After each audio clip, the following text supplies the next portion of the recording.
Good evening. I hope you're doing okay tonight. I decided that it might be nice if tonight, just for you, I read you a small chapter of a book. I hope you like it. The book is not completed yet. I have still yet to complete it. The name of it is The Seahorse Jockey, the same name as my channel.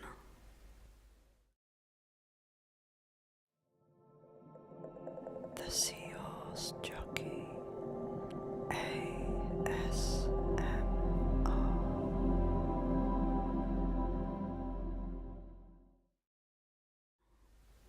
We will begin with Chapter 1, The Girl with No Name.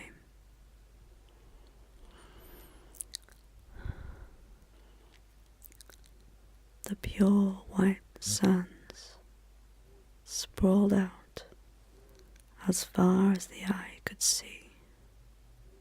The only thing disturbing its pristine innocence was a relentless grappling of the sea against its tired shores.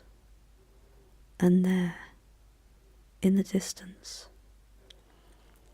if you looked hard enough, if you scoured and squinted and peered to the point of pain, you'd spot the girl, the loneliest girl in the world.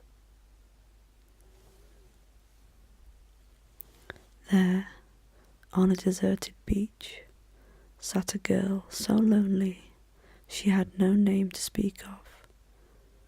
As a young child, she had been left abandoned and unnamed.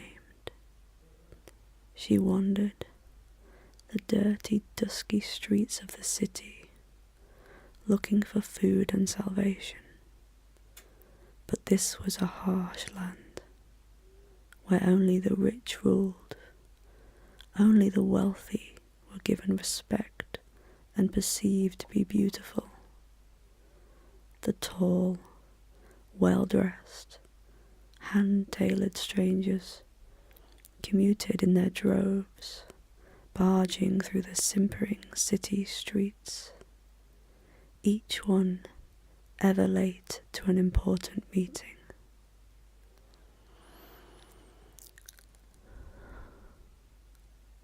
She would try to get their attention as they towered over her in a spiteful reverence, but only managed to scurry between them to avoid them pushing or shoving her out of the way, which they often did. What they didn't see was the wondrous beauty of the girl. Her deep sea green eyes twinkled like stars in the moonlight dusk, reflecting from her smooth ebony skin, made only softer and more silky by her gleaming smile. Her face, edged with a willful courage, mounted a vast, beautiful array of long, tendril-like matted dreads that swung around her small, sprightly frame like Medusa's snakes. Instead, the strangers saw a scruffy scrag of a girl, from crude descendants wrapped in filthy rags that only helped to cover the dirt on her body. Their fleeting glance told them the girl must be a thief, a pickpocket, a degenerate, trying to rob them of not just their money, but of their enamour with this elitist world.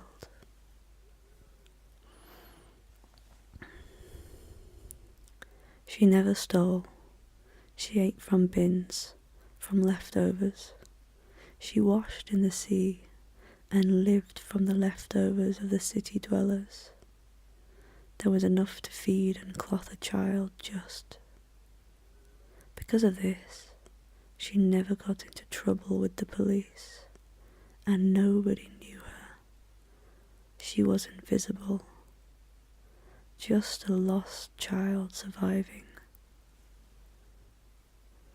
Occasionally, when she was in desperate need of something she couldn't find in the debris, she would try to stop one of them in the bustle, and the angry strangers in the street would brush her off sometimes, hitting her with their canes in disgust.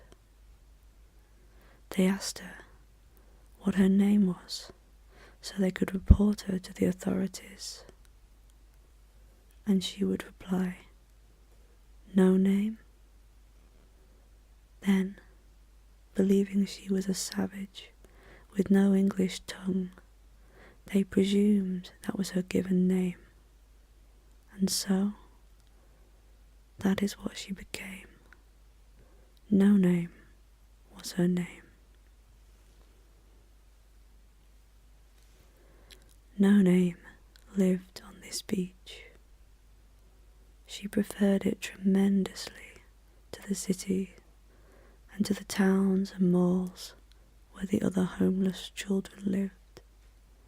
They were chaotic, cruel, and hard work to survive. You needed wit, street talk, and a tough city kid exterior, which No Name did not in the least possess. The beach gave her everything she needed. Shelter in the form of quiet, welcoming caves, enveloping her from the world and its constant waves. Compared to the city, she loved the sand, which was warm and soft under her feet in the day. She used washed-up seaweed, nets, and an abundance of rubbish to make her cave a practical and warm, cozy home. In the city, she ate mould-ridden leftover rubbish, but here she ate fresh crab, winkles and cockles, fish she found in the rock pools, vegetation and berries from the surrounding bushes. She loved to wander the empty miles of sandy beach, every day bringing her a new landscape to discover and explore as the tides change the trapped pools. When she was tired and bored of foraging and of constructing practical solutions with the treasures she'd find along the sands, with her symbiotic relationship with the seascape, she would sit high on the crest of an age-old sand dune and watch the incredible show the birds would put on for her. She felt most evenings that it was just for her. The birds would form a huge black cloud of ant-like swarms, twisting and turning into shapes and images of the world around her.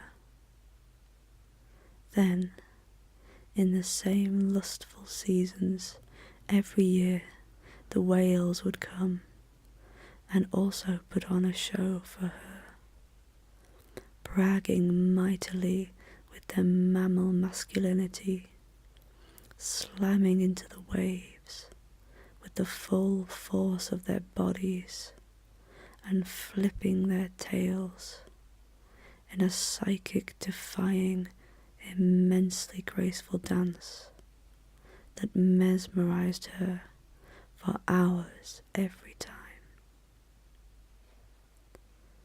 She felt like a voyeur, being privy to a private party as the proud and powerful giant blue whales fought off their rivals to win the hearts of their lovers through an ancient art form, their Olympic sea dance. But the best thing, the absolute best thing about this new home for No Name was the peace. No Name was not just alone, free from other humans and their politics, their fighting, their chasing her, and their dire. She was free, completely. She felt as free as the sea, if this could be.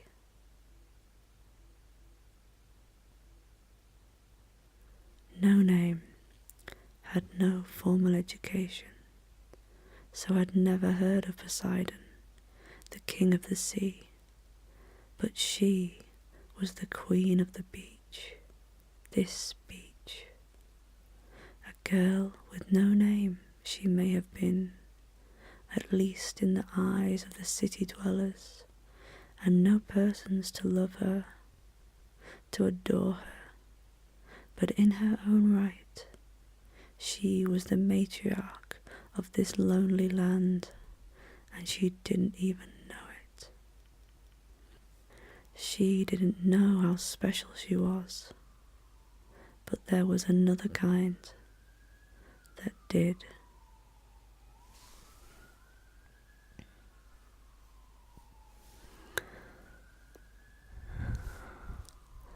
I hope you enjoyed that.